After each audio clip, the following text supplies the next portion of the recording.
The gift of the Iranian people on the birthday night of Reza Shah the Great. Fans chanting slogans after the end of the Derby night in Tehran. Reza Shah.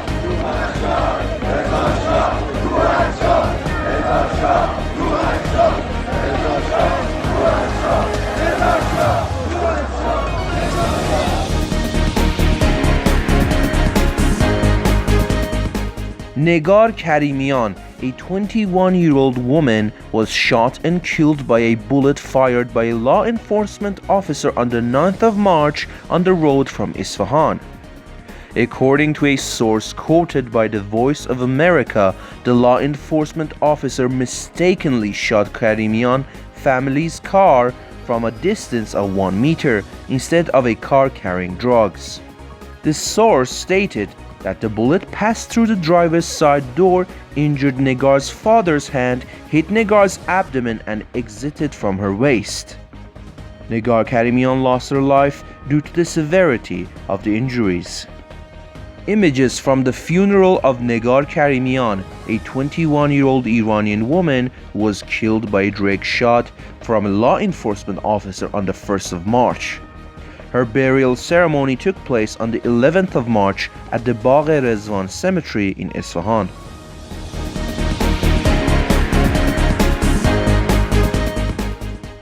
With the beginning of the month of Ramadan in Iran, the official price of red meat fluctuates between 250,000 to 550,000 tomans, depending on which part of the animal it is. However, most meat vendors sell it above the official price because their total cost exceeds the official rate.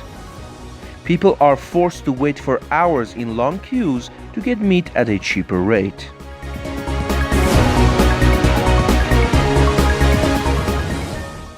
Three pro-monarchy political prisoners named Khaled Pirzadeh, Vahid Sorkhgol, and Azad Peykarifer, despite their deteriorating physical conditions, continue to be deprived of medical attention and access to medical facilities in Evin prison. Reports on these three political prisoners indicate that despite their deteriorating physical conditions, authorities of the Islamic Republic have finally agreed to transfer them to medical facility and provide medical care. Khaled Pirzadeh, after receiving partial treatment, has been returned to Evin prison despite ongoing heart and vascular problems.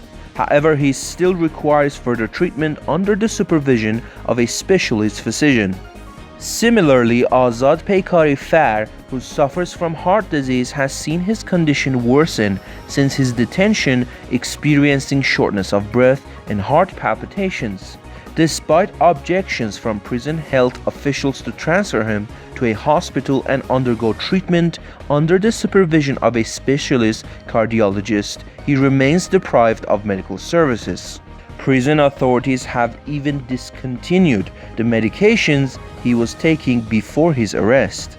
Vahid Sorkhgol suffers from severe headaches and nausea but remains deprived of proper medical care and access to specialized medications.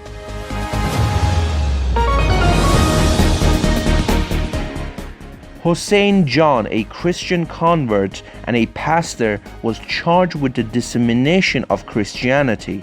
He was summoned to Branch 2 of the Public and Revolutionary Prosecutor's Office in Fardis Karaj, and after undergoing interrogation and being charged, he was released on bail in the amount of 300 million tomans. He was detained by the Ministry of Intelligence on the 28th of December this year and was subjected to interrogation. His case was referred to this branch for further investigation. His accusation is labeled as propagating against the system through educational or deviant preaching activities contrary to Islamic Sharia law by making baseless and false claims in religious domains.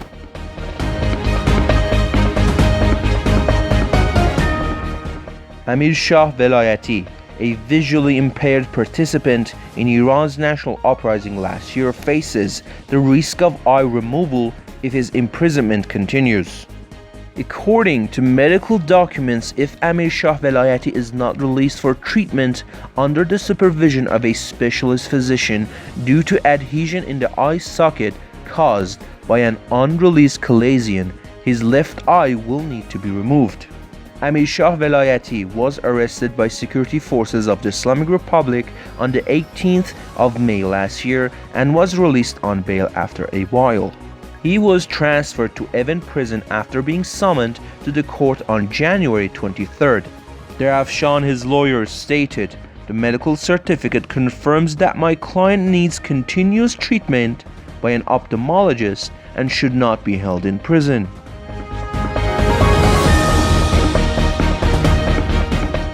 The international Baha'i community announced on March 5th that security forces of the Islamic Republic have demolished over 30 graves in the Baha'i cemetery of Tehran known as Golestan Javid.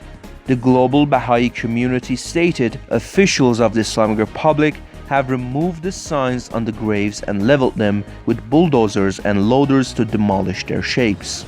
The statement emphasizes desecrating graves is a permanent facet of Iran's 45-year campaign to systematically oppress Baha'is, which has manifested through years of harassment and persecution, particularly regarding cemeteries. However, the recent destruction of these graves serve as evidence of an unprecedented and inhuman attack on the Baha'i community in Iran.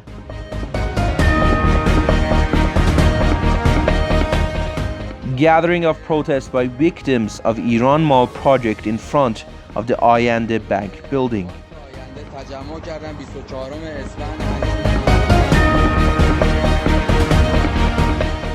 Potato farmers are facing difficulties in selling their products in Ardabil.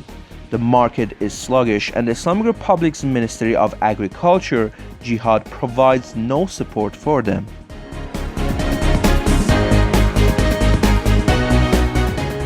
Employees of Ahwaz municipality still haven't received their salaries for the month of January. Ahwaz municipality employees gathering Wednesday, 13th of March 2024.